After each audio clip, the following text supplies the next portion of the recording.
Everyone stared when Amira entered the school gates. Her skin was dark. Too dark, they said.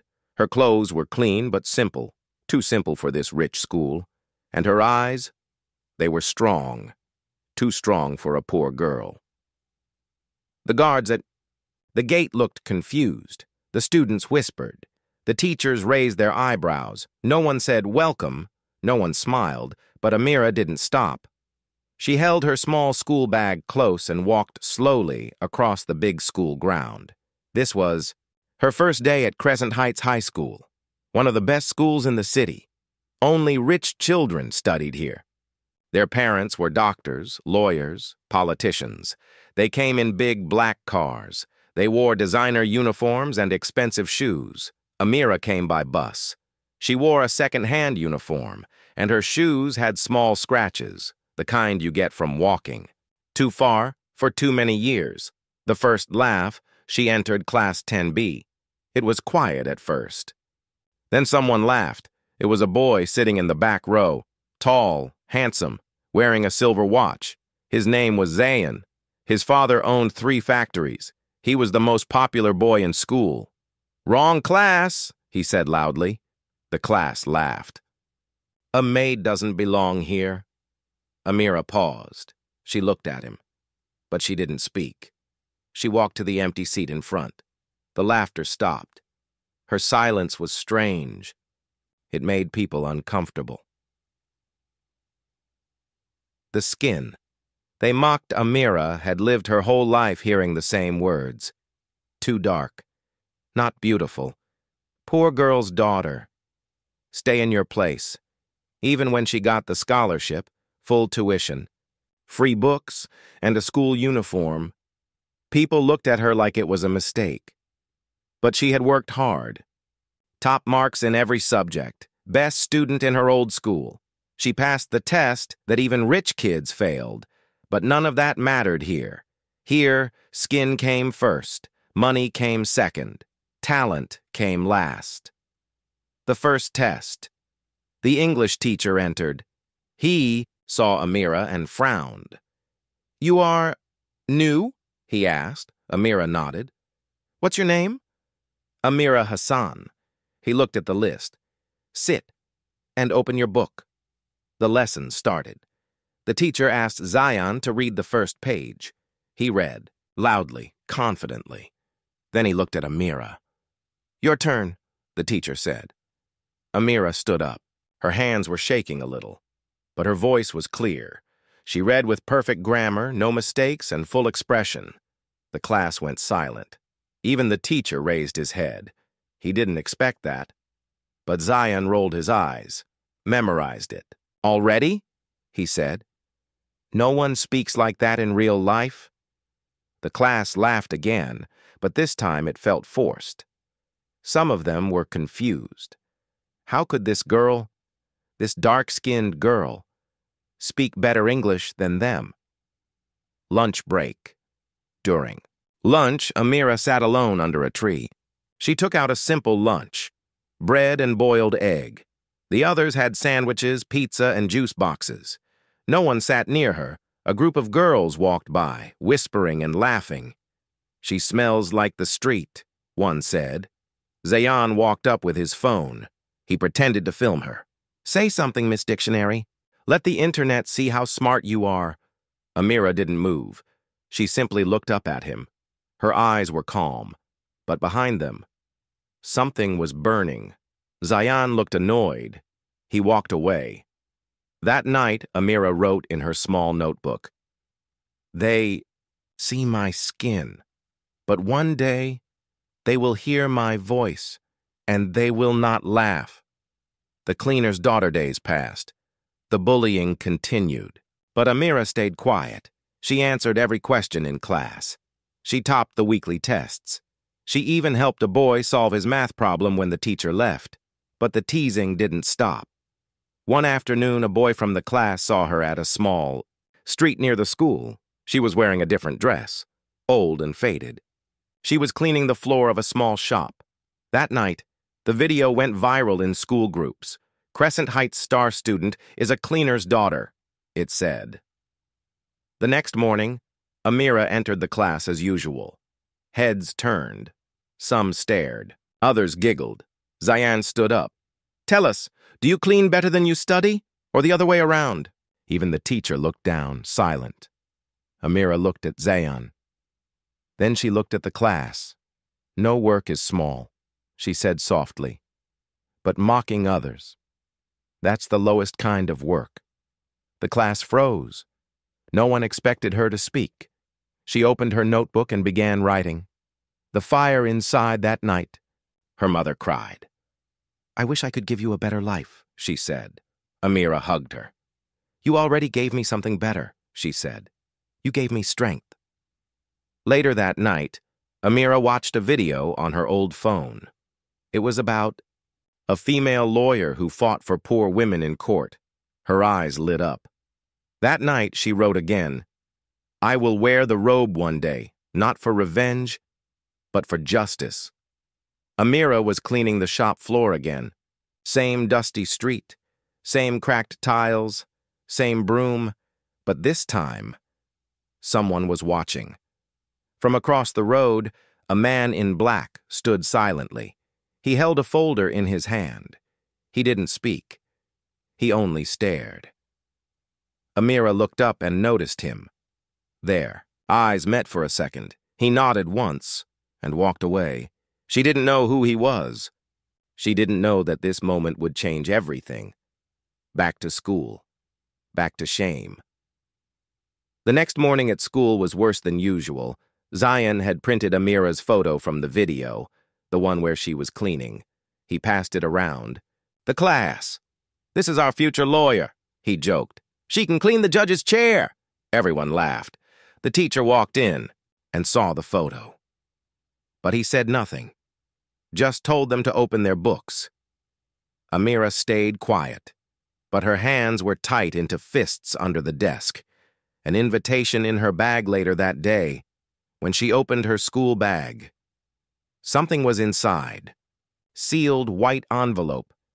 It had no name, no stamp, just one line on the front. "Courage deserves knowledge." Inside was a letter. "Dear Amira, I saw your silence. I saw your strength. I see the fire in your eyes. If you want to fight for justice, come to this address after 5 p.m. today." Advocate Adil, her hands were shaking. Who put this in her bag? Was it real? Was it safe? She looked around. No one was watching. She folded the paper and hid it deep in her pocket. The decision. That evening, her mother saw the letter. "Are you sure it's not a trick?" she asked. Amira nodded slowly. "If it is, I'll walk away. But if it's real, maybe it's my chance." Her mother looked into her eyes. She saw something she hadn't seen before. Not just sadness, not just pain. She saw purpose. "Go," her mother said, "but come back with your head high." The Office of Justice, the address led to a small but clean building near the city, court. It had no big signs, no expensive furniture. But the books on the shelf were heavy. Books of law, of truth, of justice. A tall man in his 50s stood near the window. He turned as she entered. "Welcome, Amira," he said. "I've been waiting." His name was Advocate Adil, a senior lawyer known for fighting free cases for poor people. He had seen Amira at school, seen the fire, the pain, the control. "You don't cry when they mock you," he said. "You don't fight back with anger. That is power, real power." Amira listened, unsure what to say. "You want to be a lawyer?" he asked. She nodded slowly.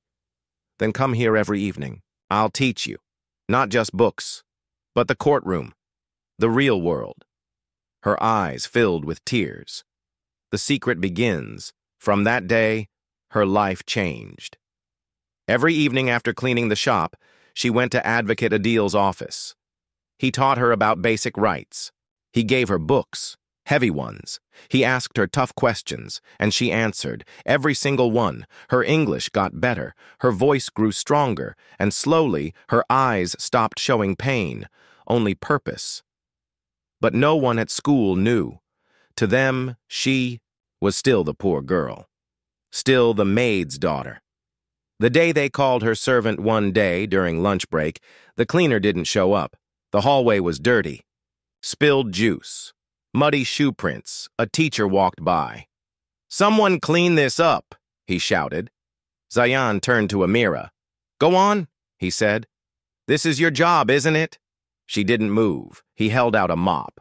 "Don't be shy," he said. "Your mother must have taught you." Amira looked at the mop. Then she looked at him. She took the mop and cleaned the floor. The class was silent. She cleaned it calmly, not like a servant, but like a queen cleaning her own path. When she finished, she handed the mop back and she said one line. "You'll remember this day, Zayan, when I stand in court and you stand on trial." Then she walked away. Ending hook for next episode that night, Advocate Adil gave her a test paper, a university entrance test for junior legal training. "You think I can pass this?" she asked. He smiled. "You won't just pass it, Amira. You'll own it." But Zayan had heard something. He had seen the letter and he was planning something cruel. The rain was heavy that night. Lightning flashed across the sky. But Amira was not afraid. She stood outside Advocate Adil's office, her books held tight in her arms. Wet from head to toe, but her eyes were full of light. Inside the office, candles burned. The power was out, but the lessons would go on. Adil looked at her with quiet pride. "No storm can stop her," he thought. "She's already stronger than most lawyers I know." The offer, he placed a new book in front of her. Constitutional. Rights, simple laws for real people. "You've been learning fast," he said. "But now it's time to take a real step." He gave her an envelope. Inside was an application form for a junior law training program. "I know someone in the legal board," he said. "They'll accept you, but only if you pass this test." Amira stared at the form. A dream she never dared to dream was now real. She looked up. "I'll do it," she whispered. Adil smiled. "I know. The snake finds out the next day at school. Something strange happened. Zayan was quiet. Too quiet. He watched Amira more than usual, followed her in the hallways, even tried to peek inside her bag. Then, during lunch break, he saw it. A book. Basic Law and Human Rights. He grabbed it from her desk. "What's this?" he shouted. "Planning to sue me, maid?" Students gathered. Amira stood up, walked over, and calmly took her book back. "I'm studying," she said. Zayan laughed loud. "Studying to clean better?" Then he looked at the cover again, and his smile faded. This wasn't an ordinary school book. It was legal. Something clicked in his mind. He felt a strange chill. What was she planning? The burn that evening, Amira couldn't find her book. Or her notes. Or her test form. She searched every corner of the class. Then Zayan came in, holding a lighter. Behind him, her papers. And one by one, he set them on fire. "You think you're one of us?" he hissed. "You don't belong here, and you never will." Amira ran to stop him. Too late. The pages turned to ash. The class gasped, but no one moved. No one helped. Zayan threw the lighter on the floor and walked away. The lowest point that night, Amira sat on the floor of her home, broken. Her mother came in quietly, sat beside her, and wiped her tears. "I saw your books. Gone." Amira nodded. "I can't do it, Ami," she whispered. "They'll always see me as nothing." Her mother took her face in her hands. "You're not nothing," she said softly. "You're everything I wanted to be but couldn't. You have a chance. You must. Fight, not for revenge, but for your right." Then she gave her something wrapped in cloth. Inside was an old pen, her father's. "He wanted to become a lawyer, too," she said. but he died cleaning floors of courtrooms. Now, you carry his dream. Amira held the pen close to her. Heart and the fire inside her returned. Back to the mentor, she went to Advocate Adil the next day with nothing in her hands but that pen. "I lost the books," she said. "I lost the notes." Adil nodded. "You still have your mind." He placed a fresh test form in front of her. "You have 7 days. 7 days of fire." Those 7 days were not normal. Amira barely slept. She read everything twice, sometimes 3 times. She practiced speeches in front of a cracked mirror. She wrote down laws on the back of shopping receipts. Every night, she studied until her eyes burned. And every morning, she came to school like nothing happened. Zayan watched her, confused. Why was she still calm? Why hadn't she cried? Why did she still look like she was winning? Test day. The hall was small but full. Students from across the city sat there holding pens, nervous, excited. Amira took her seat. She looked around. She didn't have fancy clothes. No rich father waiting outside. No tutor beside her. But she had something no one else had. Pain, purpose, patience. The test began. She wrote with her father's pen.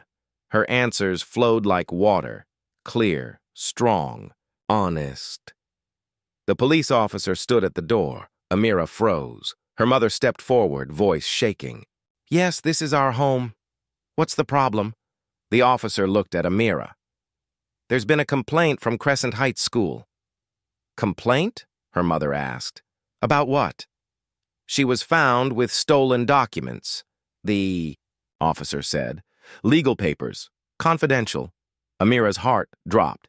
She couldn't speak. She had never stolen anything. Not a pencil. Not even a paper. But now, someone was accusing her of a crime. The trap at. The police station, she sat in a cold chair. People passed by, staring. Whispers filled the air.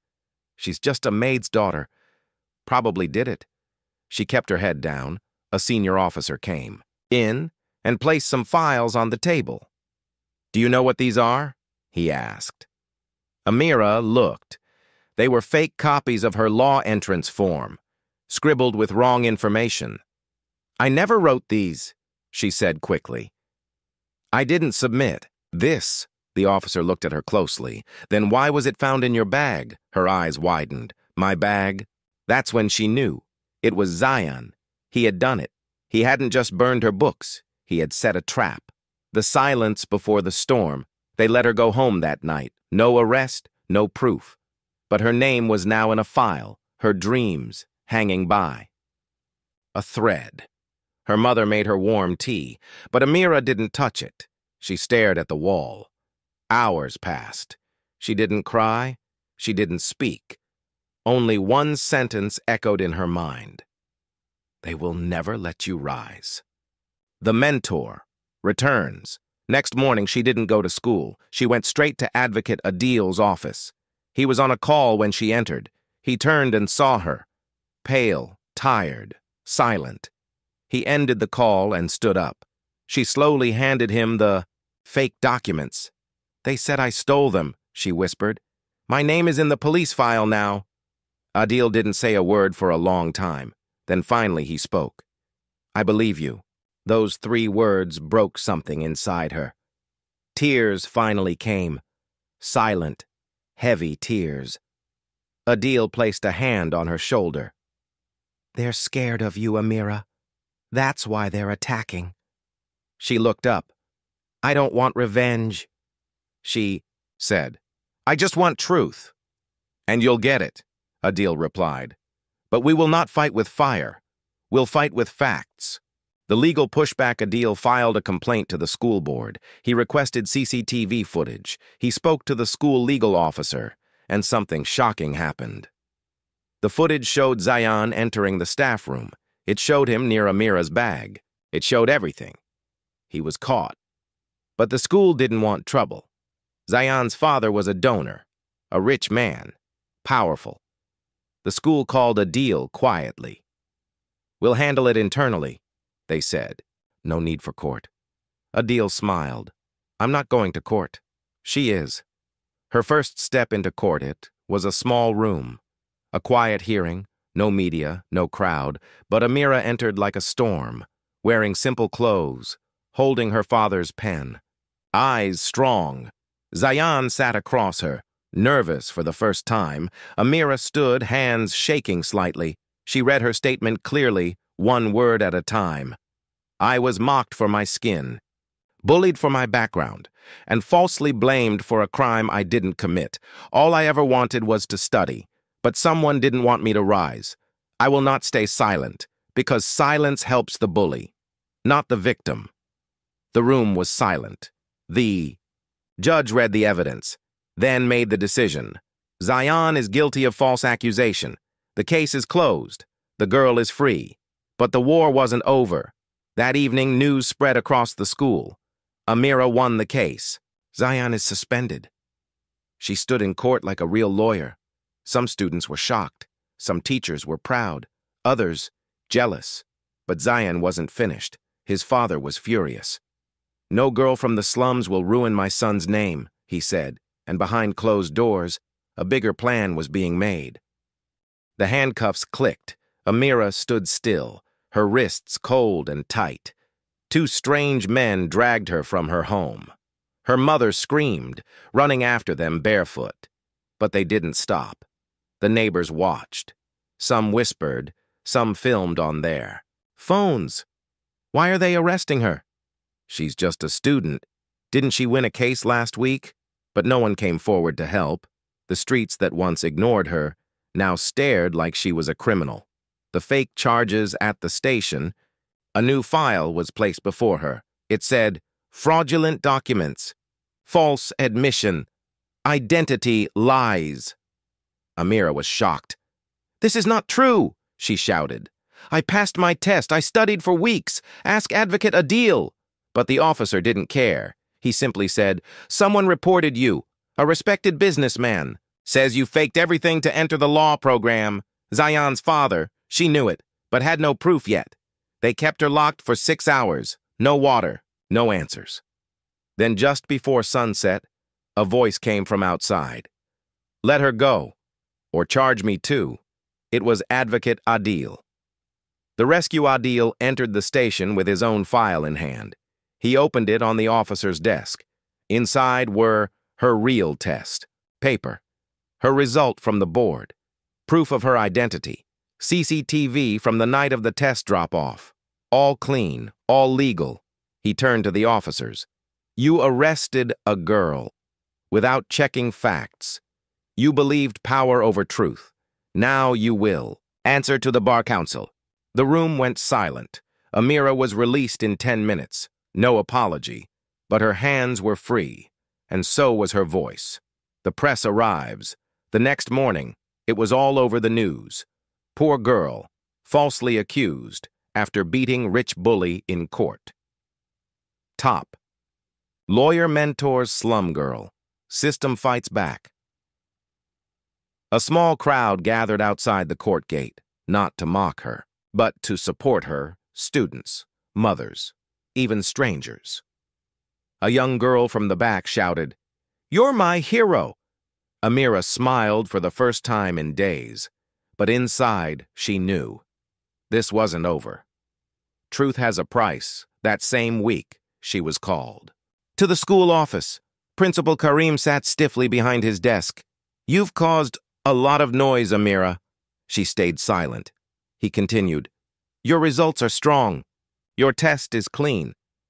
But your name is now connected to controversy. She finally spoke. My name is connected to courage. The principal didn't like that. We've decided to cancel your scholarship. Her heart skipped. What? She whispered. You may finish this term. After that, you're on your own.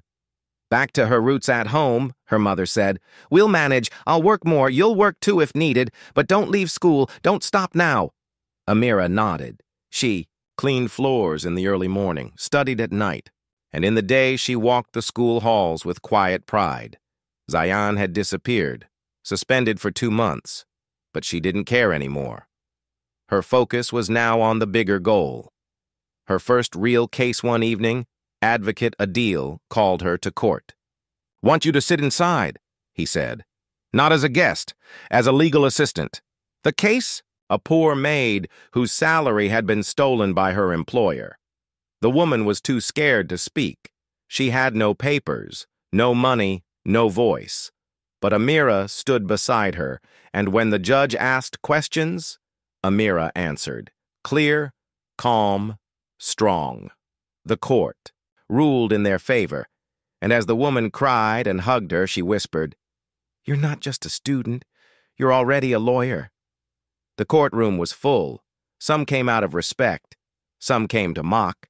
Some came just to see the girl from the slums. Amira stood near the back, holding a simple folder. No makeup, no fancy clothes, just quiet strength in her eyes. Today was not just another case. Today she was standing, not behind a lawyer, but beside one, the case that made headlines. It was a big case. A school janitor named Shabana was fired unfairly. No notice, no reason, and her final salary gone. She had worked there for 19 years. But no one stood up for her, until now. Adil had taken the case, but this time he said, "You will speak, Amira. You're ready." She looked shocked. "Me? But I'm just learning." He smiled. "You've already learned enough to speak truth. Now speak it in front of the world." The fight begins. The school's lawyer was tall, confident, expensive. He laughed when he saw Amira. "This girl is your assistant?" He smirked. "She looks like she still cleans floors." Adil stayed calm, but Amira felt the fire rise inside. Her. She remembered those words, heard them all her life. Now, she would answer them, with law, with truth. Amira takes the stand. The judge allowed Amira to speak. She walked to the center. Her hands were shaking, but her voice was clear. She told the story of Shabana, how she was fired with no legal process, no written warning, no final pay, only silence and shame. Then Amira showed the proof, a voice note of a staff member saying, "We don't want old workers like her." Photos of the cleaning logs signed by Shabana till her last day. A letter Shabana had written to the school. Ignored.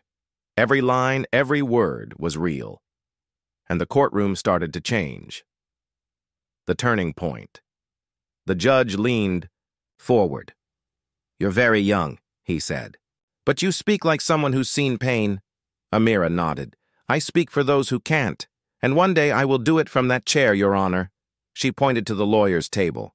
The audience went silent. Even the judge smiled. Zayan's father, sitting in the back, was furious. He had paid people to slow this case.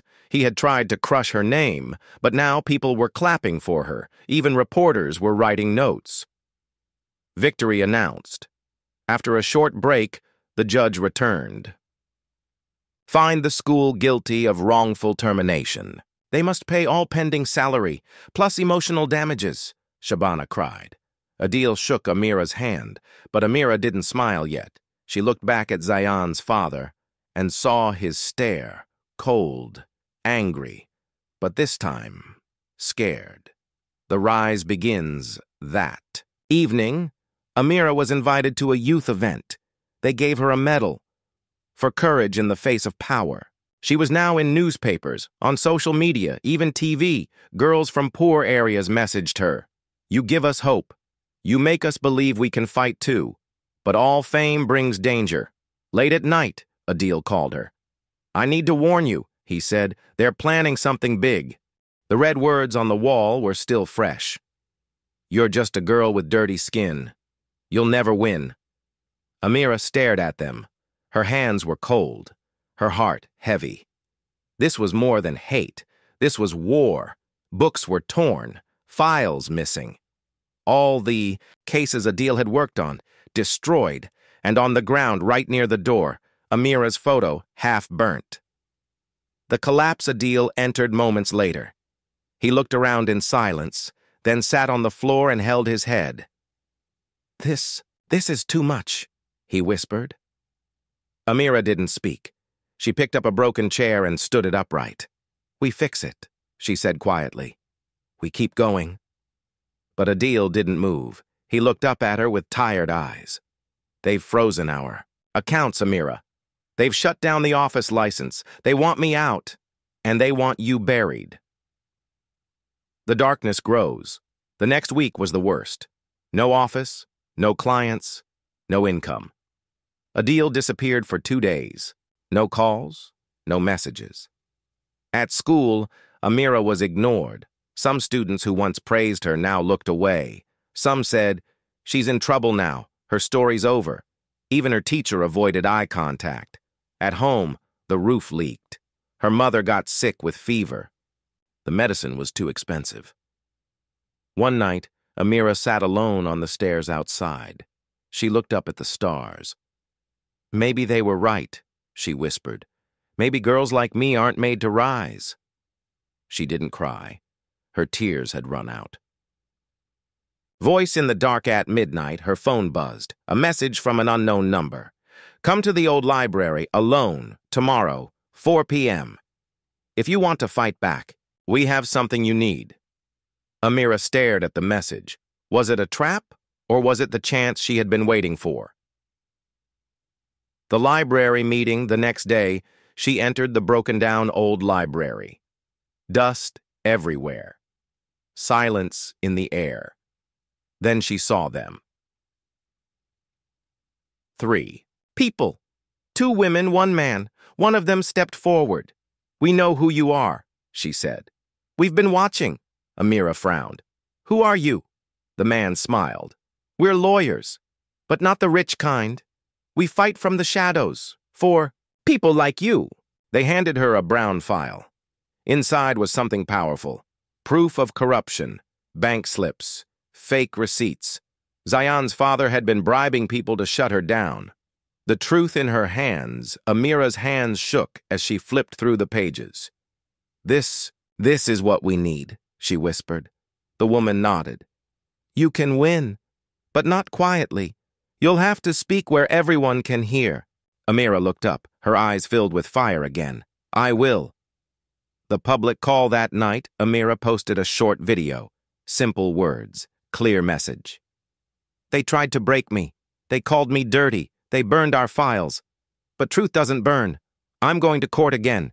This time, not to defend, but to expose. Join me. Within hours, it went viral. People shared it, liked it, supported her, and some feared her. The courtroom doors opened. The sound of heels echoed across the hall. Every head turned. Phones went up. Reporters whispered.